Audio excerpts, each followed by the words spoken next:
오늘 말씀의 제목은 인도하시고 경외케 하시는 하나님이란 제목으로 말씀을 나누겠습니다. 이스라엘은 이제 하나님 앞에서 애굽을 탈출하게 되고 자유인이 되었습니다.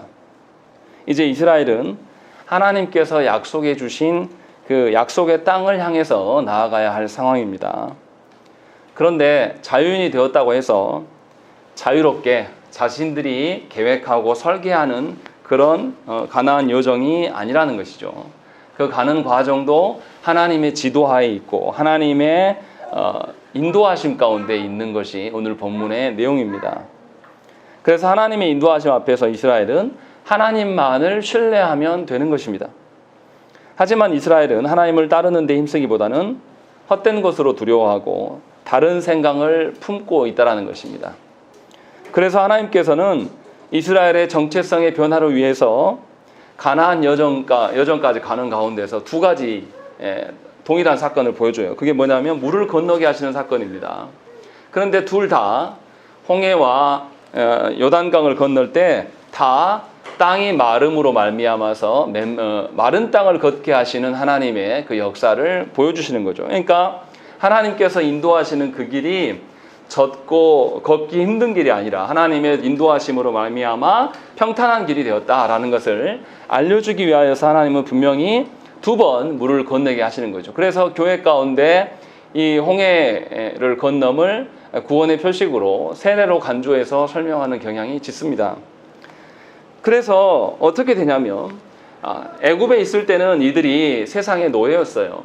그런데 홍해를 건너게 하심으로 말미암아서 이제 광야에서 나그네로 살게 하십니다. 그리고 나서 광야에서 나그네로의 삶을 살다가 요단강을 건널 때 드디어 이들이 하나님의 약속의 땅에 이르렀을 때 정착민이 되었다라는 것입니다.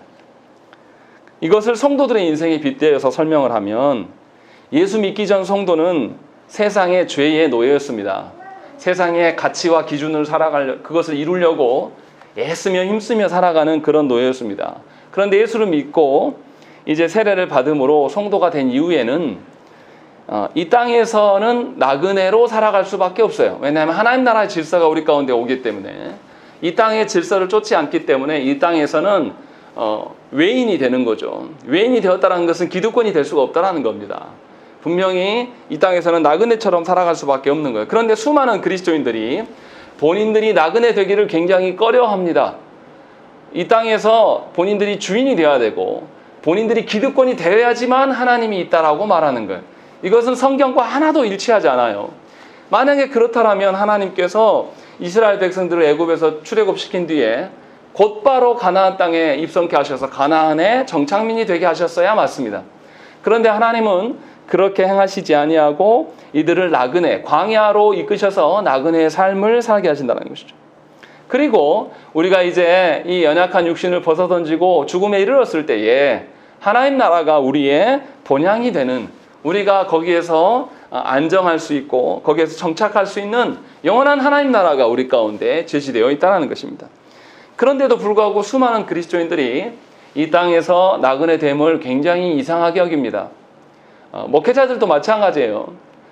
개척을 하고 교회를 세우면 하나님의 은혜로 금방 성장할 것처럼 그리고 성장하지 못하면 그것을 부끄럽게 여기고, 그런데 미안하지만 하나님께서 주시는 인생 가운데 나그네로서, 나그네라는 것은 하나님의 뜻대로만 걸어가는 이 땅의 고향이 아니에요. 이 땅이 여기에서 이 세상 속에서 세상의 가치들 것들을 뒤집어 쓰고 버무려져서 살아가는 것이 신앙생활이 아니라는 거죠.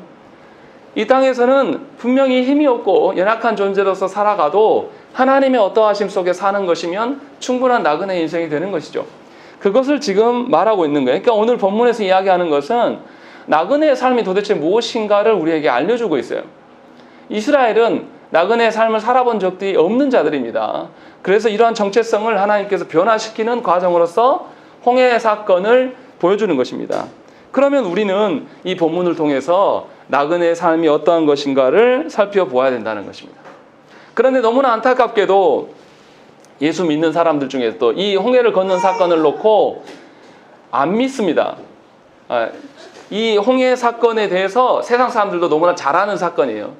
그런데 이 사건에 대해서 과학적으로 증명하려고 하는 사람이 많아요. 홍해가 사실은 갈대밭이어서 뭐 깊이가 1m밖에 되지 않았다. 그리고 이 지역은 원래부터 바다가 없었다. 뭐 이런 이야기들도 하고, 과학적 접근을 통해서 보는 사람들은 결코 하나님의 그 의중을 본문에서 찾을 수가 없습니다. 저는 설교하는 이유는 뭐냐면 과학을 입증하려고 설교하는 게 아니에요. 하나님의 역사하심에 대해서 믿고 하나님이 우리에게 말씀하시는 바가 무엇인지를 증거하려고 하는 것이지, 과학적으로 어떻게 보시겠다고 한다면 이 설교를 들을 필요가 없습니다. 분명하게 하나님의 어떠하심을 오늘 본문에서 보셔야 된다는 거죠. 우리의 일상적인 삶의 견해로 이 홍해 사건을 바라보면 아무것도 믿어지지가 않나요. 나랑 아무런 상관없는 이야기가 돼버리는 거예요. 그러나 하나님의 그 인도하심, 하나님의 우리의 살피심의 관점으로 보시면 우리의 삶도 이 이스라엘 사람들과 큰 차이가 없다라는 것을 알 수가 있다는 것이죠.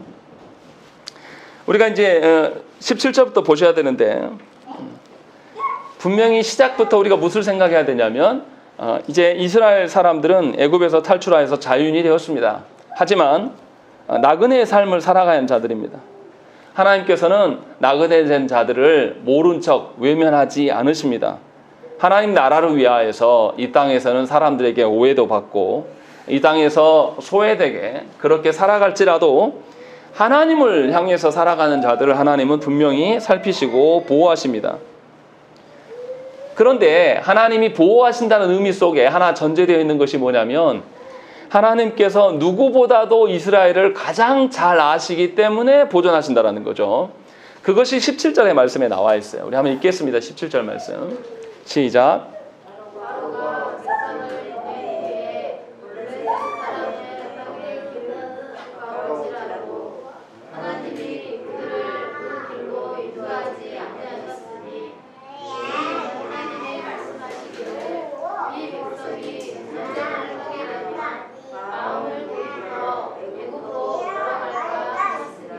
예, 하나님께서 이스라엘 사람들이 어떻게 생각하고 있는가를 너무나 잘 아시기 때문에 짧고 신속히 갈 수 있는 그 길을 거부하고 광야로 이들을 인도하고 있어요.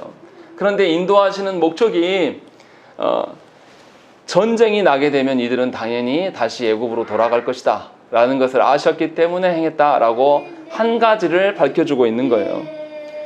그래서 이스라엘 백성들은 그들의 하나님을 신뢰하지 못함, 여전히 세상의 군사력을 두려워하고 노예근성으로 살아가기 때문에 이들은 수많은 대적들을 피해서 가야 되기 때문에 사람이 없는 광야길로밖에 갈 수가 없었다는 것이죠. 이것을 하나님께서 가장 잘 아신다는 것입니다. 이스라엘 사람들이 아마 나오면서 기대했을 거예요. 하나님의 약속의 땅을 바라봤을 때 신속히 그 땅에 들어가서 자신들이 거기에서 정착하게 될 것들. 그래서 하나님이 나올 때에 여행 준비를 하게 나오게 하신 것이 아니라 6월절 때 급하고 아주 떡반죽이 충분히 숙성되지 않았어도 출발케 하시는 것을 보면서 아마 이것을 기대했을지도 모르겠습니다. 그런데 하나님은 그런 우중으로 지금 행하시는 것이 아니에요. 이스라엘의 상태를 가장 잘 알아요. 노예로 살았던 이스라엘이 다시 애굽으로 돌아가게 될 것이다 라고 말씀한다는 것입니다. 그러면 우리 생각을 한번 해보세요. 애굽에서의 삶이 노예로의 삶이에요. 노예로 살았던 사람들이 다시 애굽으로 돌아가겠습니까? 이것이 우리의 상식적인 생각이에요. 그런데 우리는 노예 생활을 안 해봐서 잘 모르는데요. 노예 생활을 무려 이 이스라엘 백성들은 430년이나 해왔습니다. 그도 노예고 그의 아버지도 노예고 그의 할아버지도 노예고 그의 할아버지도 노예였던 그런 삶을 430년이나 살아왔다는 거예요. 그래서 이 노예된 근성을 잘 버리지 못합니다. 우리가 예수를 믿긴 믿지만 다시 예수 믿기 전에 세상 논리로 금세 돌아가는 것이 바로 우리의 노예 근성입니다. 인간은 과거의 아픔과 고통을 쉽게 잊어버리는 듯 합니다. 그런데 조금만 상황이 어려워지면 다시 옛날을 그리워하고 다시 옛날이 행복했던 것처럼 착각하면서 그때로 돌아가기를 원하는 것. 이것은 아주 악한 습성입니다. 하나님께서 우리를 새롭게 하시고 하나님이 인도하심에 대한 신뢰가 없기 때문에 이런 생각을 가면서 추억팔이를 하는 겁니다. 그러니까 예수 믿으면서 추억팔이 하는 것은 아주 안 좋은 태도예요. 지금 현재적으로 은혜가 없다라는 것을 본인이 증명해내는 것이죠.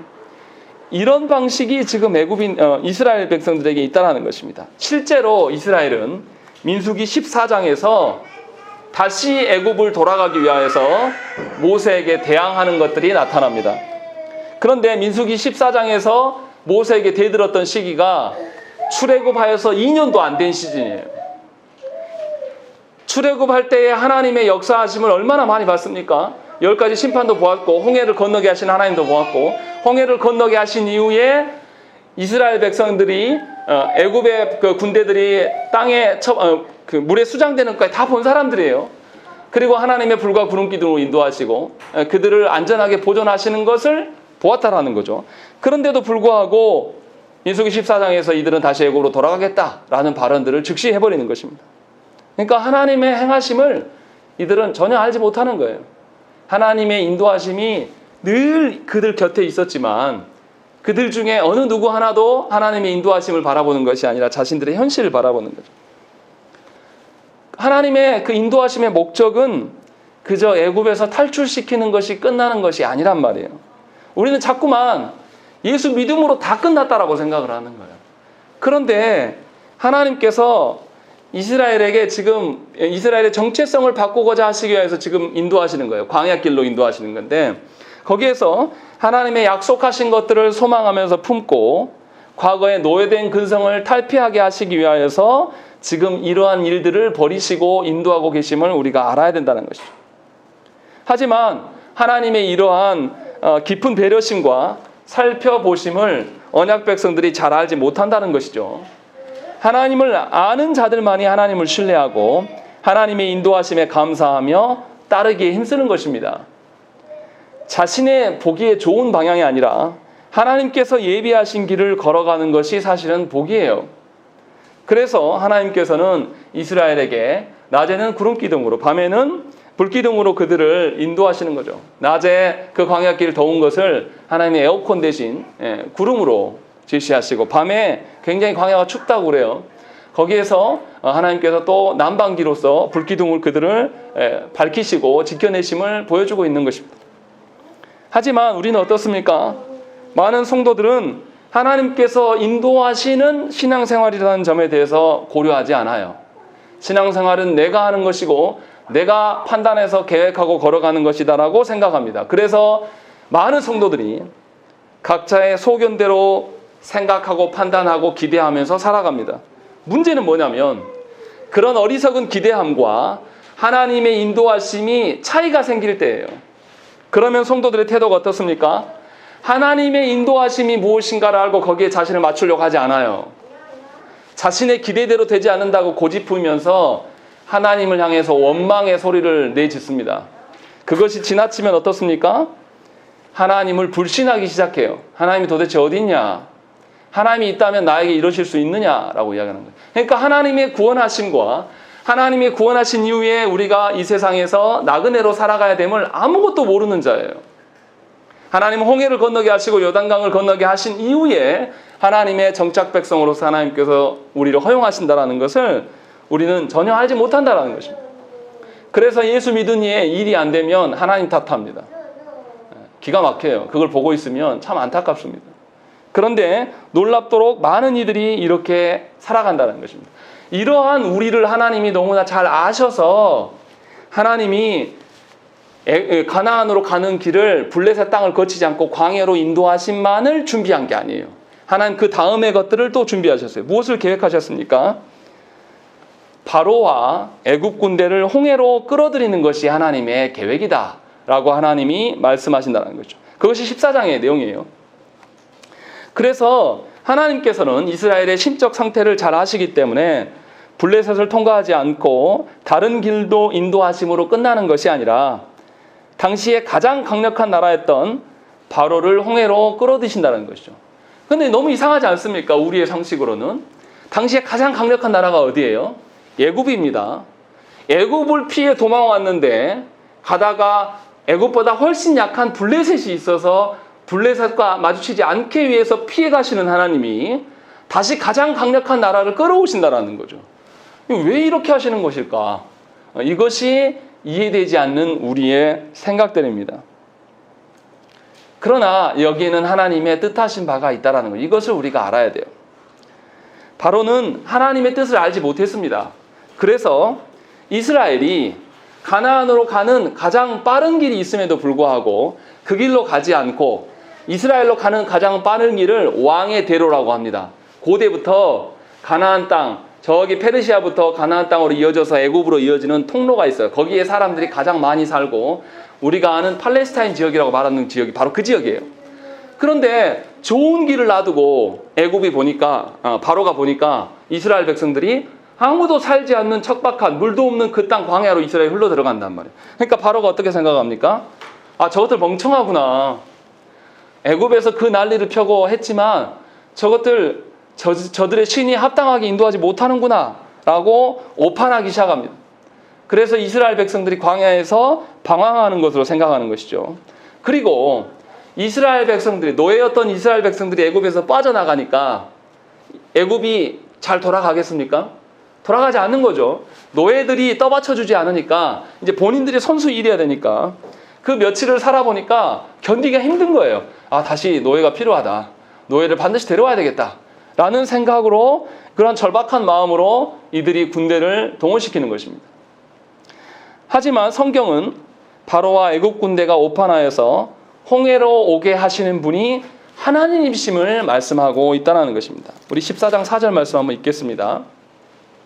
시작. 내가 바로의 마음을 완악하게 하였은즉 바로가 그의 이들을 따르리니 내가 그와 그의 온 군대로 말미암아 영광을 얻어 애굽 사람들이 나를 여호와인 줄 알게 하리라 하시매 우리가 그대로 행하리라. 예, 여기서 바로의 마음을 완악하게 하셔서 오판하게 하시는 분이 누구시냐? 하나님이시다 라고 말하는 것입니다. 하나님께서 의도하셨다라는 것이죠. 그런데 이해가 되지 않는 것이 하나 있어요. 하나님은 바로와 애굽 군대를 부르셔서 이들을 수장시키겠다라고 분명히 말씀하십니다. 그런데 하나님이 무슨 이야기를 하냐면 4절에 갑자기 영광이 나타납니다. 17절에도 그 이야기 합니다.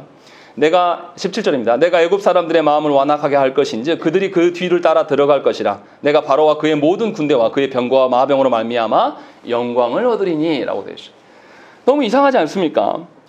분명히 하나님께서 이들을 불러오심도 하나님의 뜻이 있겠지라고 상정할 수 있는데 이들을 죽이심이 하나님의 영광이다 라는 것을 지금 보여주고 있는 거죠. 왜 갑작스럽게 하나님의 영광을 언급할 것일까요? 바로는 하나님의 백성을 억압하고 군림하여 하나님께 돌려줘야 될 영광을 본인이 도둑질한 자입니다. 하나님께서는 언약 백성들만이 아니라 세상의 통치자들도 자신의 종으로 부리시는 분이십니다. 그래서 하나님을 모르는 자들도 마땅히 하나님의 주인 되심을 알고 오직 하나님께만 영광을 돌려야 하는 것입니다. 아까 우리가 불렀던 시편의 찬송 중에 다윗이 자신의 대적들을 향해서도 너희가 의인인치 하지만 사실은 의로움은 하나님께만 있다 라고 그들에게 호통할 수 있는 근거도 바로 그것이에요. 하나님께서는 피조물에 불과한 바로를 굴복시키심으로 이스라엘에게 하나님의 영광은 하나님께로만 돌려줘야 될 것들을 지금 교훈하고 가르치시기 위하여서 이 일들을 시행하고 있는 거예요. 그러니까 순전히 이스라엘에게 하나님의 영광이 무엇인가, 하나님의 영광을 위하여서 너희가 구원받았고 하나님이 창조주시며 통치자이시며 심판주이시기 때문에 당연히 하나님의 구원의 그 의미도 거기 안에 있다라는 것을 지금 이스라엘 백성들에게 가르쳐 주시기 위하여서 이 일을 진행하고 있는 겁니다. 그러니까 단순히 이스라엘이 노예로서의 트라우마가 있기 때문에 그들의 적수인 바로와 애굽 군대를 이제는 완전히 죽이심으로 다시는 걱정 없게 만들려고 하신 것이 아니라는 거죠. 그것뿐만 아니라 모든 것이 하나님의 손에 있고 모든 것이 하나님께 영광을 돌려야 될 것, 그것이 존재 목적이다 라는 것을 이스라엘에게 알게 하기 위하여서 지금 이 일들을 하고 계신다는 것입니다. 하나님께서는 지금 이번만 이 일을 행하신 것이 아니에요. 앞서서 애굽을 탈출할 때 어떻게 하셨습니까? 유월절과 무교절을 통해서 이스라엘에게 가르쳐 주셨어요. 이스라엘은 유월절과 무교절을 종교 행위로만 받아들였을지 모르겠습니다. 그러나 하나님은 유월절과 무교절을 통하여서 누가 창조주시며 누가 구속주시며 누가 심판자이시며 통치자이신가, 누가 가장 크고 높으신 분이신가를 이스라엘에게 이미 다 보여주셨습니다. 그래서 유월절과 무교절을 영원토록 지켜야 될 것들을 하나님께서 알리셨다라는 거죠. 그런데도 이스라엘 백성들은 어떻게 합니까? 이스라엘의 10절에 보시면 바로가 가까이 올 때 이스라엘 자손이 눈을 들어본즉 애굽 사람들이 자기를 뒤에 이른지라 이스라엘 자손이 심히 두려워하여 여호와께 부르짖고 되어 있습니다. 이스라엘 백성들은 여전히 하나님이 크고 높으신 분이다라고 믿지 않아요. 보여지는 바로와 애굽 군대가 더 무서운 거죠. 그러니까 하나님의 크고 높으심보다 바로의 크고 두려움이 더 강력한 그러한 상황 가운데 놓여 있는 거죠. 그러니 하나님께서 이들을 수장시킴으로 하나님의 영광을 보이시는 것은 너무나 당연한 거예요. 너무나 이들에게 적실성이 있는 교육이라는 거죠. 이것을 지금 하나님께서 행하시고 있는 것입니다. 성경의 수많은 인물들이 다 하나님께만 영광을 돌렸습니다. 다윗이 그러했고 바울이 그러했습니다. 예수 그리스도의 죽으심과 부활까지도 다 하나님의 영광에 초점이 맞춰져 있습니다. 우리의 구원 목적도 다 하나님의 영광에 있는 것입니다.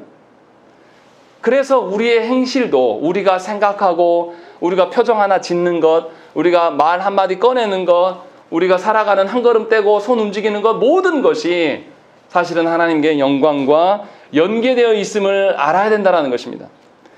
고린도전서 10장 31절 말씀에 그런즉 너희가 먹든지 마시든지 무엇을 하든지 다 하나님의 영광을 위하여 하라 라고 사도 바울 선생은 누구에게 이야기를 하냐면 타락할 대로 타락해버린, 교회 안에 근친상간이 있고 교회 안에 서로 분당이 나눠져 서로 싸우고 네가 잘났네 내가 잘났네 라고 말하는 그들에게도 하나님의 영광을 돌려야 될 것들을 말씀했다라는 것입니다. 우리 생각이면 그렇게 자기들끼도 화목하지 못하는 자들에게 무슨 이런 권면을 하냐라고 생각할지 몰라요. 그러나 성경은 죄인들까지도 이방의 통치자들에게도 하나님의 영광을 말하는 정도로 하나님의 영광에 대해서 이야기를 하고 있는 겁니다. 그런 점에서 볼 때 우리가 얼마나 하나님의 영광을 무시하는지를 생각을 해봐야 돼요. 하나님의 부르심대로 우리가 살아가는 것에 있어서 우리의 모든 것이 하나님의 영광에 부합하여서 살기를 원해서 행하는지를 살펴보셔야 한다는 것입니다. 우리는 그러지 않아요. 우리의 알량한 우리의 자존심이 걸려 있어서 그 자존심이 훼손되면 하나님의 영광 따위가 어디 있습니까? 또 내가 기분 나쁘면 하나님의 영광 그런 거 없는 거예요. 이러면서 우리가 예수 믿는다라고 말합니까? 이러면서 우리가 하나님의 구원 목적에 부합한 사람이라고 말할 수 있겠습니까? 잘 생각을 해보셔야 돼요. 예수를 믿음으로 완성된 게 아니에요. 예수 믿은 이후에 하나님의 주권으로 우리는 살아가는 자들이고 우리가 숨쉬고 먹고 쉬고 살아가는 모든 것들이 하나님의 영광에 관련되어 있다면 우리가 어떻게 함부로 내 뜻대로 말하겠습니까? 어떻게 내 뜻대로 함부로 인상을 쓰면서 소리를 지를 수 있겠냐 이 말이에요. 어떻게 우리가 우리 마음대로 가정을 세워가면서 우리 마음대로 교회를 좌지우지해가면서 살아갈 수 있냐 이 말이에요. 그럴 수 없는 거예요. 하나님은 당신의 부르신 그 백성들에게 너희들뿐만 아니라 세상 사람들에게도 하나님의 영광을 전해야 될 것들을 말씀하신 거예요. 그런데 우리는 너무나 터무니없이 하나님의 영광에 대해서는 무관심합니다. 여전히 내 삶, 여전히 내 인생의 안정됨, 여전히 내 새끼들의 안정됨만을 이야기를 하고 있는 거예요. 하나님이 적절히 알아서 부르시고 인도하시고 그들의 상태를 잘 하셔서 훈육해 하실 것을 약속하셨음에도 불구하고 하나님께 내어 맡기는 것에 대해서는 죽어도 하지 않습니다. 그래서 이스라엘과 같은 거예요. 하나님이 수많은 것들을 우리에게 보이시지 않았습니까? 우리가 예수 믿은 지 얼마나 오래됐습니까? 예수 믿으면서 하나님이 살아계심을 얼마나 많이 하나님 증언해 주셨어요. 그런데 그것을 존중하지 않는 겁니다. 그러나 성경은 우리에게 하나님의 영광을 고려하면서 먹고 하나님의 영광을 고려하면서 마시고 하나님의 영광을 고려하면서 살아가라. 지금 우리에게 말씀하고 있는 거예요. 하나님께서 지금 이것을 하나님께서 그 큰 애국 군대를 불러와서 수장시키심으로 말미암아 이스라엘 백성에게 이것을 보여주고 있는 거예요. 자, 봐라. 내가 무엇을 위해서 행하는지를 봐라. 저 큰 세상의 권세 잡은 통치자들도 하나님 발 아래 있다라는 것을 지금 이스라엘 백성들에게 보여주고 있는 것이죠. 그런데 이스라엘 백성들은 하나님의 그 가르치심에 대해서 알지 못해요. 하나님이 무엇 때문에 이렇게 계획하시는고 이것을 알지 못했습니다. 그래서 바로와 애국 군대를 보자마자 두려워하는 것이죠. 문제는 하나님의 의도를 알지 못하는 이스라엘의 반응이에요. 이스라엘 사람들이 애굽을 보고 심히 놀라고 두려워하고 하나님께 부르짖었다라고 10절에서 기록해요. 그런데 이 부르짖음은 2장에서 고된 노역으로 인하여서 부르짖음과 같은 단어로 쓰여 있습니다. 그러나 이 부르짖음이 곧바로 변질돼 버려요. 11절 말씀과 12절 말씀 우리 읽겠습니다. 시작. 그들이 또 모세에게 이르되 애굽에 회장지가 없어서 당신이 우리를 이끌어내어 이 광야에서 죽게 하느냐. 어찌하여 당신이 우리를 애굽에서 이끌어내어 우리에게 이같이 하느냐. 우리가 애굽에서 당신에게 이른 말이 이것이 아니냐. 이르기를 우리를 내버려 두라. 우리가 애굽 사람을 섬길 것이라 하지 아니하느냐. 애굽 사람을 섬기는 것이 광야에서 죽는 것보다 낫겠느냐. 예, 이스라엘 백성 얼마나 태도가 정말 추접하고 더럽습니까? 금세 정말 가벼워요, 이 사람들. 조금만 어려워지면 바로 모세 탓합니다. 바로 모세 탓하면서 뭐냐면 우리가 애굽 섬기려고 하지 않았냐? 왜 우리 끌어들여서 여기서 죽게 하냐? 라는 아주 악한 태도로 보이는 거예요. 이들이 이렇게 보이는 이유는 무엇입니까? 이들은 가장 두려워하는 것은 하나님이 아니에요. 이들은 가장 두려워하는 것을 죽음으로 보는 것입니다. 죽는 것보다 애굽인들의 노예로 사는 것이 더 낫다라고 선택하는 것이죠. 하나님의 이름 때문에 세상에서 핍박받고 죽음에 이르는 것보다 내가 그냥 세상의 하나로 살아가는 것이 훨씬 더 낫다라고 생각하는 것이 조국교회의 타락한 그리스도인들의 삶의 방식인 것이죠. 그렇게 살아갑니다. 그래서 자신의 삶에 조금만 뭔가 변고가 생기면 절대 예배에 나오지 않습니다. 그래놓고 세상에 가서는 자기가 아쉬울 때는 또 그리스도인이라고 말해요. 미안하지만 하나님께서는 그를 그리스도로 인정한 적은 한 명도 없어요. 이런 식의 삶의 태도를 하면서 살아갈 수가 있겠습니다. 더더구나 이스라엘 백성들 어떻게 해요? 누가 죽음의 주권자인가를 이미 앞서서 경험했어요. 애굽이 하나님의 장자인 이스라엘을 놓아주지 않자 하나님께서 애굽의 장자를 다 죽이셨어요. 심지어 애굽의 동물들의 첫 새끼까지 다 죽이셨단 말이에요. 그런데 그 밤에 하나님 앞에서 하나님의 그 유월절을 믿고 신뢰하여서 유월절을 지킨 자들, 이스라엘 백성들에게는 장자뿐만 아니라 동물의, 심지어 길바닥에 돌아다니는 개의 혀까지도 하나님께서 건드리지 않으셨다라고 기록하고 있는 겁니다. 이것을 유월절을 통해서 다 경험한 사람들이에요. 그런데 이들이 여전히 하나님이 아닌 애굽 군대를 두려워하는 것이 얼마나 악한 일인가를 생각하셔야 한다는 것입니다. 그냥 위기에 닥치면 그럴 수 있지 이런 게 아니에요. 하나님께서 이들에게 확실한 것을 보여주셨음에도 이렇게 악한 모습을 드러내고 있는 것입니다. 그때 모세가 어떻게 합니까?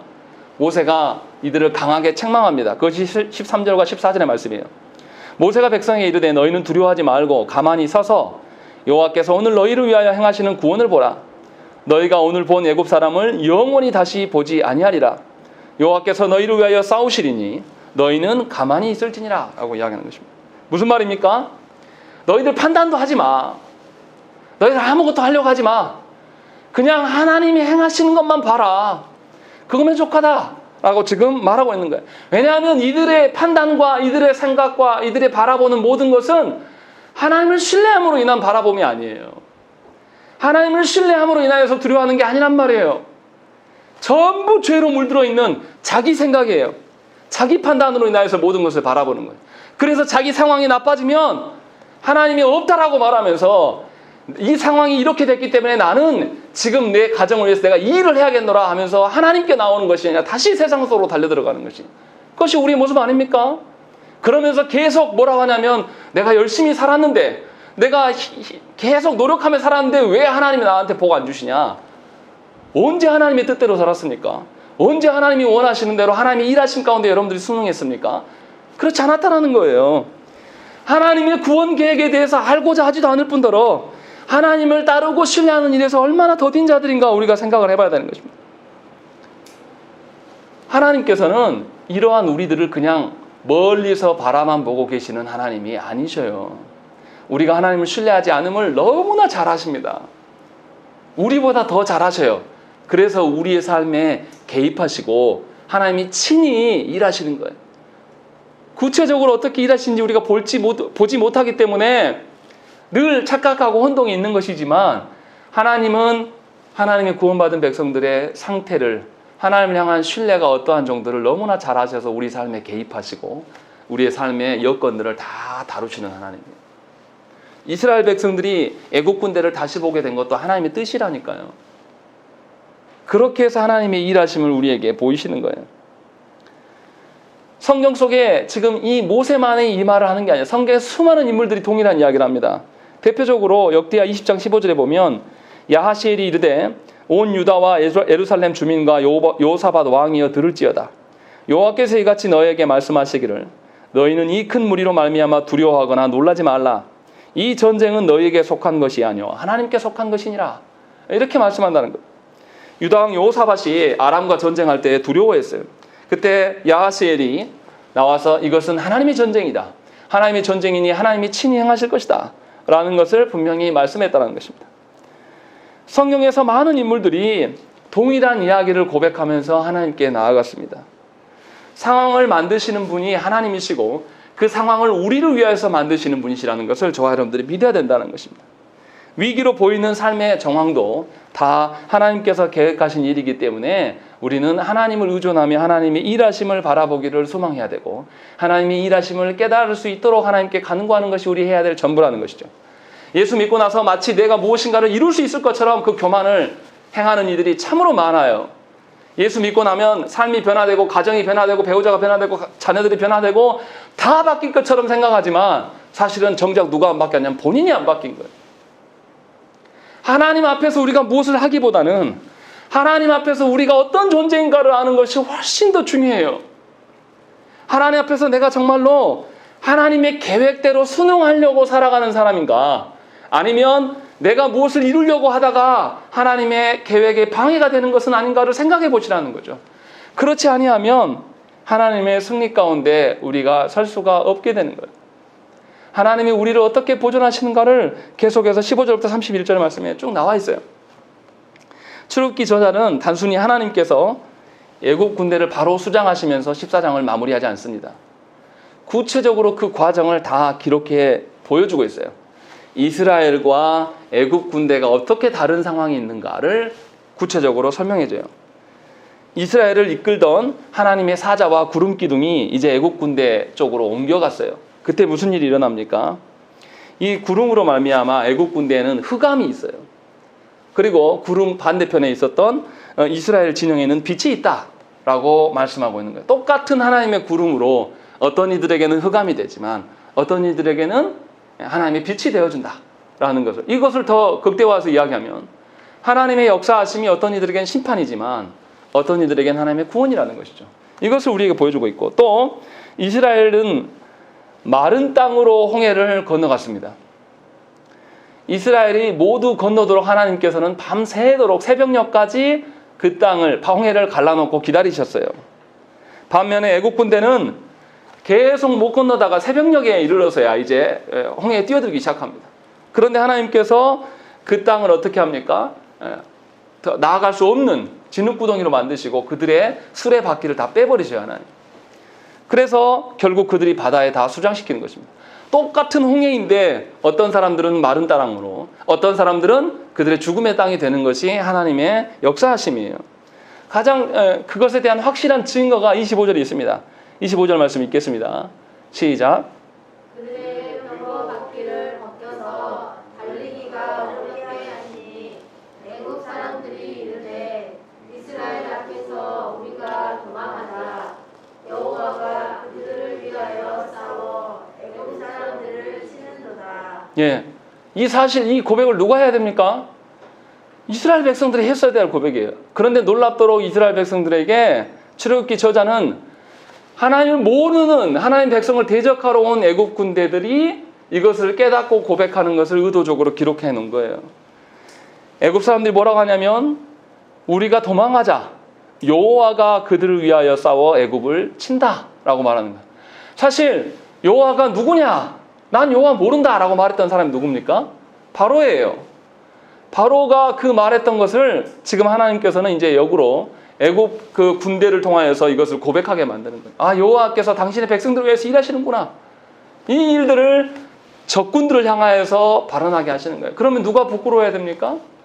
이스라엘이 부끄러워야 돼요. 사실은 이스라엘이 애국 군대를 보면서 하나님이 일하실 것이다, 하나님의 역사하실 것이다 라는 것을 믿고 이들이 고백했어야 될 내용인데 도리어 애국 군대를 말미암아서 이것을 고백해요. 그러나 이 고백은 이미 늦었습니다.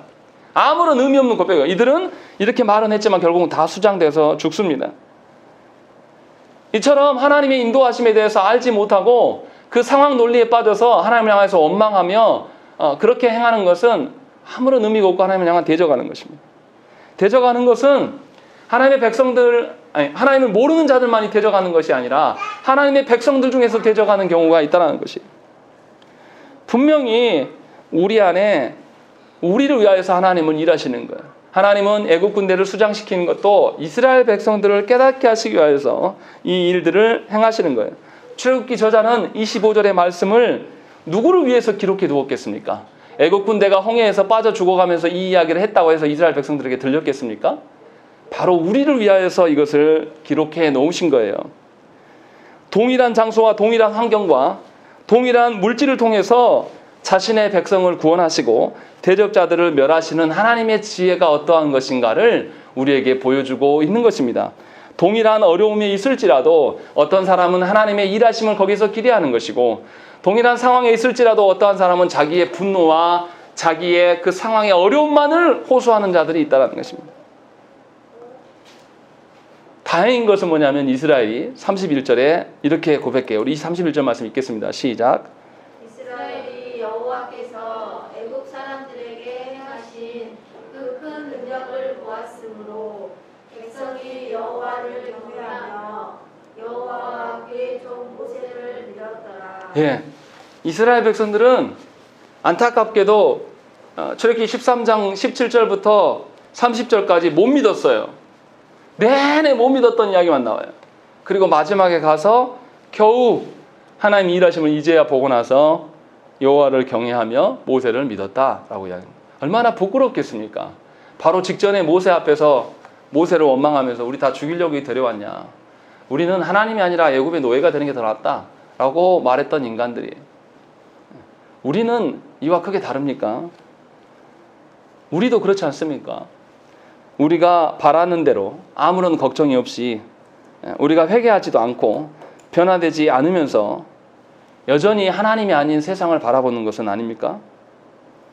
하나님의 구원 백성이라는 것은 하나님의 뜻대로 순응하면서 살아가는 것이 하나님의 구원받은 백성이에요. 우리가 하나님을 믿는 것이 아니라 오늘 본문의 말씀에 보면 믿게 하시는 분도 하나님이시라는 것을 우리에게 알려주고 있는 거예요. 그러니까 여러분들의 믿음 없음, 저의 믿음 없음에 대해서 우리가 뭐 해야 되겠습니까? 하나님께 구해야 돼요.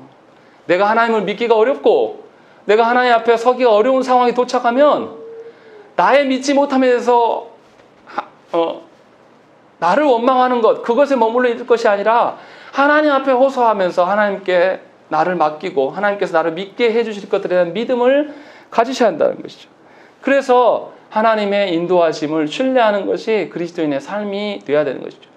그러니까 하나님은 우리를 늘 인도하시고 우리를 믿을 수 있도록, 우리를 경외하게 하도록 하나님께서 우리를 늘 인도하시는 하나님이심을 오늘 본문에서 드러나는 것입니다.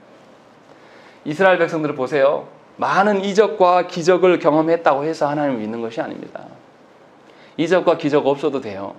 왜냐하면 믿게 하시는 분은 바로 누구시니까요? 삼위 하나님이시거든요.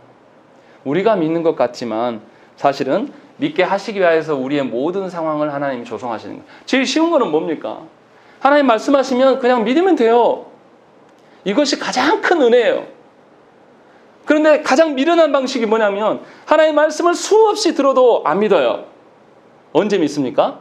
자기 삶에 병고가 생기고 어려워지고 죽을 것 같고 이 상황을 거치하지만 믿는 인간들이 있습니다. 가장 고집스럽고 가장 미련한 방식으로 예수 믿는 거예요. 그러니까 기적을 바라보는 것이 얼마나 미련한 것인가. 기적을 보려면 우리가 어떻게 해야 됩니까? 기적을 볼 만한 아주 저주스러운 상황을 경험해야 돼요. 그래 가서 기적을 가는 거죠. 그게 아니고 하나님의 말씀으로 우리가 굳이 그런 상황 가지 않아도 하나님 말씀으로 자신의 어떠하신 우리에게 계속 알리시는 거예요. 이런 방식으로 우리를 부르시고 계시고, 그것이 가장 강력한 방법이 뭐냐면 말씀을 주시고 성령 하나님께서 그 말씀을 깨닫게 하셔서 우리를 믿게 하신다는 것이죠. 이것은 예수 믿는 모든 자들에게 주어진 복이에요. 이처럼 놀라운 복이 어디 있습니까? 굳이 우리를 낮추시고 죽음의 상황까지 내몰지 않으시면서도 하나님께서 말씀을 통해서 우리에게 주시는 거예요. 여러분들에게 한번 예굽 생활을 해봐라 하면서 여러분들을 가족들 혼자 가는 것도 아니고 처와 자식을 다 이끌고 그 다음에 짐승들까지 다 몰고 한번 광야로 나가서 한번 살아보시고 이렇게 한번 경험하면서 하나님 구원을 배운다고 생각을 해보십시오.